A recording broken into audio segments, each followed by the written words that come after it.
আসসালামু আলাইকুম। সংবাদে আপনাদের সবাইকে স্বাগতম জানাচ্ছি আমি নুসরাত। শুরুতেই সংবাদ শিরোনাম। ২৪ ঘণ্টায় গাজায় ১৫৩ টন বোমা ফেলেছে ইসরায়েল। এদিকে ইরানের সঙ্গে সব ক্ষেত্রে সম্পর্ক জোরদার করতে প্রস্তুত রাশিয়া। আরও থাকছে, অস্ট্রেলিয়ার বিমানকে ধাওয়া দিল চীনা যুদ্ধ বিমান। সর্বশেষ থাকছে, নেতানিয়াহু কানাডায় পা রাখলে গ্রেপ্তার করা হবে মার্ক কার্নি। শুনছিলেন সংবাদ শিরোনাম, এখন বিস্তারিত। তার আগে একটি ছোট্ট আবেদন, এক মুহূর্ত চোখ বন্ধ করুন। ভাবুন তো, একটা শহর গাজা, যেখানে একসময় ছিল হাসি, ছিল প্রাণের স্পন্দন, ছিল লক্ষ লক্ষ নিষ্পাপ ফুলের মতো শিশু, আশরাফুল মাকলুকাত, আল্লাহর সৃষ্টির শ্রেষ্ঠ রূপ। দীর্ঘ ২ বছরের যুদ্ধবিরতির পর তারা ফিরছিল নিজেদের ভাঙা ঘরে, ধ্বংসস্তূপের নিচে মাথা নোয়াতে, হয়তো একটু শান্তি খুঁজতে। কিন্তু সেই শান্তি আর মিলল না, এক মুহূর্তে সব শেষ হয়ে গেল। এখন সেই শহরটা ধ্বংসস্তূপে পরিণত, সেই হাসিগুলো নেই, শুধু পড়ে আছে নিথর দেহ। ভাঙা দেয়ালের পাশে ছড়িয়ে আছে শিশুর ছোট্ট হাত পা, যারা কিছুদিন আগেও মা বলে ডাকত। ভাবতে কষ্ট হয়, তাই না? কিন্তু এই ভয়াবহ বাস্তবতাই এখন প্রতিদিনের চিত্র ফিলিস্তিনের গাজা উপত্যকায়। ফিলিস্তিনের শিশুর আত্মা যদি আপনার হৃদয়ে কম্পন সৃষ্টি করে, তাহলে নিচে কমেন্টে লিখুন, গাজায় শান্তি চাই। আর গাজার শিশুর কান্নায় যদি আপনার হৃদয় কেঁদে ওঠে, তাহলে শেয়ার করে ছড়িয়ে দিন প্রতিটি ধর্মপ্রাণ মানুষের কাছে। আপনার একটি শেয়ার, আপনার একটি কথা, হয়তো তা পৌঁছে যাবে তাদের কাছে যারা গাজার শিশুদের জন্য সাহায্যের হাত বাড়িয়ে দিতে পারে। সাবস্ক্রাইব করুন আমাদের চ্যানেলটি, কারণ আমরা জানাই সেই খবর যা বড় বড় মিডিয়া লুকিয়ে রাখে। চলুন, বেশি কথা না বাড়িয়ে বিস্তারিত জেনে নিই। ২৪ ঘণ্টায় গাজায় ১৫৩ টন বোমা ফেলেছে ইসরায়েল। ফিলিস্তিনি স্বাধীনতাকামী গোষ্ঠী হামাসের বিরুদ্ধে যুদ্ধবিরতি চুক্তি লঙ্ঘনের অভিযোগ তুলে গাজা উপত্যকার বিভিন্ন এলাকায় ব্যাপক হামলা চালিয়েছে ইসরায়েল। হামাসের যুদ্ধবিরতি চুক্তি লঙ্ঘনের জবাবে গাজায় রোববার ১৫৩ টন বোমা নিক্ষেপ করেছে ইসরায়েলি সামরিক বাহিনী।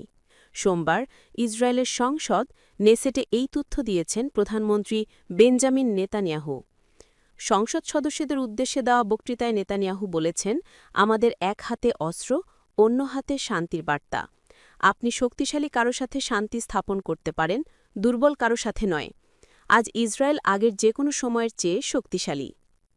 ইসরায়েল বলেছে, রোববার হামাসের হামলায় ইসরায়েলি ২ সৈন্য নিহত হওয়ার পর গাজায় হামাসের বিভিন্ন স্থাপনা লক্ষ্য করে বিমান হামলা জোরদার করা হয়েছে। যদিও যুদ্ধবিরতি চুক্তি লঙ্ঘন কিংবা হামলা চালিয়ে ইসরায়েলি সৈন্যদের হত্যার সঙ্গে জড়িত থাকার অভিযোগ অস্বীকার করেছে হামাস।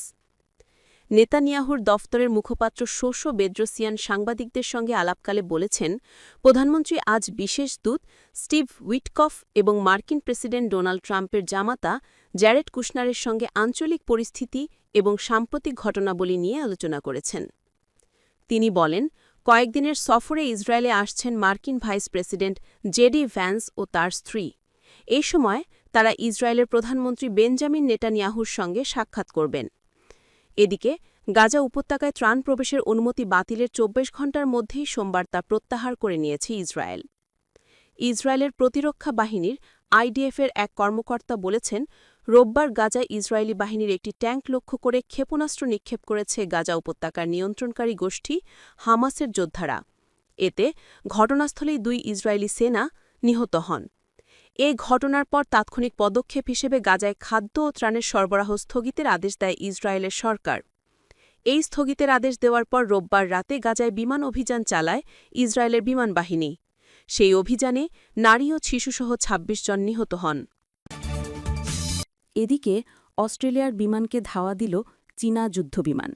দক্ষিণ চীন সাগরে অস্ট্রেলিয়ার একটি নজরদারি বিমানকে ধাওয়া দিয়েছে চীনের যুদ্ধবিমান। সংবাদমাধ্যমের প্রতিবেদন থেকে এই তথ্য জানা গেছে। প্রতিবেদনে বলা হয়, অস্ট্রেলিয়া অভিযোগ করে বলেছে, দক্ষিণ চীন সাগরের ওপর একটি চীনা সামরিক বিমান তাদের একটি নজরদারি বিমানের খুব কাছাকাছি জ্বলন্ত ফ্লেয়ার ছড়েছে। এটিকে অসুরক্ষিত ও অপেশাদার আচরণ হিসেবে উল্লেখ করেছে অস্ট্রেলিয়া। রবিবারের এই ঘটনার পর সোমবার অস্ট্রেলিয়ার প্রতিরক্ষা দপ্তর জানায় তারা বিষয়টি নিয়ে চীনের কাছে আনুষ্ঠানিকভাবে উদ্বেগ প্রকাশ করে। ঘটনায় অস্ট্রেলিয়ার P-8A নজরদারি বিমান ক্ষতিগ্রস্ত হয়নি এবং বিমানে থাকা কোনো সদস্য আহত হননি। চীনের পক্ষ থেকে দাবি করা হয়েছে অস্ট্রেলিয়ার বিমানটি চীনের আকাশসীমায় অবৈধভাবে প্রবেশ করেছিল, ফলে সেটিকে তাড়িয়ে দেওয়া হয়। চীনের সাউদার্ন থিয়েটার কমান্ডের মুখপাত্র সিনিয়র কর্নেল লি জিয়ানজিয়ান বলেন, অস্ট্রেলিয়ার বিমান চীনার সার্বভৌমত্ব লঙ্ঘন করেছে। আমরা ক্যানবেরাকে আহ্বান জানাই তারা যেন অবিলম্বে এই ধরনের উস্কানিমূলক কার্যক্রম বন্ধ করে। অস্ট্রেলিয়ান প্রতিরক্ষা বাহিনী বলেছে তারা আশা করে চীনসহ সব দেশ আন্তর্জাতিক আকাশসীমায় তাদের সামরিক কার্যক্রম নিরাপদ ও পেশাদারভাবে পরিচালনা করবে। এটি সাম্প্রতিক সময়ে দক্ষিণ চীন সাগরে অস্ট্রেলিয়া ও চীনের সামরিক বাহিনীর মধ্যে সংঘর্ষের মতো ঘটনার আরও একটি সংযোজন। রবিবারের এই ঘটনা ঘটেছে এমন এক সময়ে যখন অস্ট্রেলিয়ার প্রধানমন্ত্রী অ্যান্থনি অ্যালবেনিজ যুক্তরাষ্ট্র সফরে যাচ্ছেন। তার যুক্তরাষ্ট্রের প্রেসিডেন্ট ডোনাল্ড ট্রাম্পের সঙ্গে বৈঠক হওয়ার কথা রয়েছে, যা অস্ট্রেলিয়া, যুক্তরাষ্ট্র ও যুক্তরাজ্যের মধ্যে একটি বহু বিলিয়ন ডলারের প্রতিরক্ষা সহযোগিতা। 2024 সালের ফেব্রুয়ারিতেও একই এলাকায় একটি চীনা যুদ্ধবিমান অস্ট্রেলিয়ার বিমানের কাছাকাছি ফ্লেয়ার ছোড়ে। তখনও চীন দাবি করে অস্ট্রেলিয়ার বিমান উদ্দেশ্যমূলকভাবে চীনের আকাশসীমায় প্রবেশ করেছিল। 2023 সালের মে মাসে অস্ট্রেলিয়া অভিযোগ করে চীনা যুদ্ধবিমান তাদের নৌবাহিনীর হেলিকপ্টারের কাছে ফ্লেয়ার নিক্ষেপ করেছিল। হেলিকপ্টারটি তখন জাতিসংঘের একটি মিশনে অংশ নিচ্ছিল।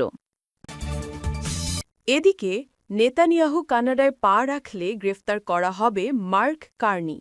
কানাডার প্রধানমন্ত্রী মার্ক কার্নি ঘোষণা দিয়েছেন যে তার সরকার আন্তর্জাতিক অপরাধ আদালত বা আইসিসি কর্তৃক ইসরায়েলের প্রধানমন্ত্রী বেনিয়ামিন নেতানিয়াহুর বিরুদ্ধে জারি করা গ্রেফতারি পরোয়ানা কঠোরভাবে কার্যকর করবে যদি তিনি কানাডায় প্রবেশ করেন।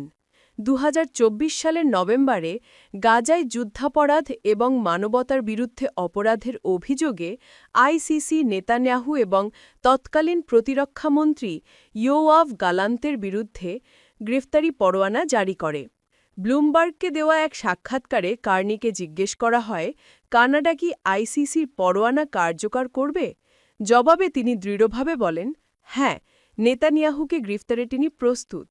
এর আগে 2023 সালের ডিসেম্বরে দক্ষিণ আফ্রিকা ইসরায়েলের বিরুদ্ধে 1948 সালের গণহত্যা সনদ লঙ্ঘনের অভিযোগে আন্তর্জাতিক বিচার আদালতে ঐতিহাসিক মামলা দায়ের করে। তবে এই মাসের শুরুতে মার্কিন প্রেসিডেন্ট ডোনাল্ড ট্রাম্পের মধ্যস্থতায় যুদ্ধবিরতি ঘোষণার পর মামলাটি আপাতত স্থগিত রয়েছে। 2024 সালের জানুয়ারি থেকে মে মাসের মধ্যে আইসিজে 3 দফায় অন্তর্বর্তী নির্দেশনা দিয়ে ইসরায়েলকে গণহত্যা বন্ধ করতে, সামরিক অভিযান স্থগিত রাখতে এবং গাজায় মানবিক সহায়তা প্রবেশে বাধা দিতে নির্দেশ দেয়। এই বছরের 21 সেপ্টেম্বর জাতিসংঘ সাধারণ অধিবেশনের আগে কানাডা আনুষ্ঠানিকভাবে ফিলিস্তিন রাষ্ট্রকে স্বীকৃতি দেয়। একই দিনে যুক্তরাজ্য, অস্ট্রেলিয়া ও পর্তুগালও একই ঘোষণা দেয়। পরবর্তী 2 দিনে ফ্রান্স, বেলজিয়াম, লুক্সেমবার্গ, মল্টা ও অ্যান্ডোরা ফিলিস্তিনকে স্বীকৃতি জানায়।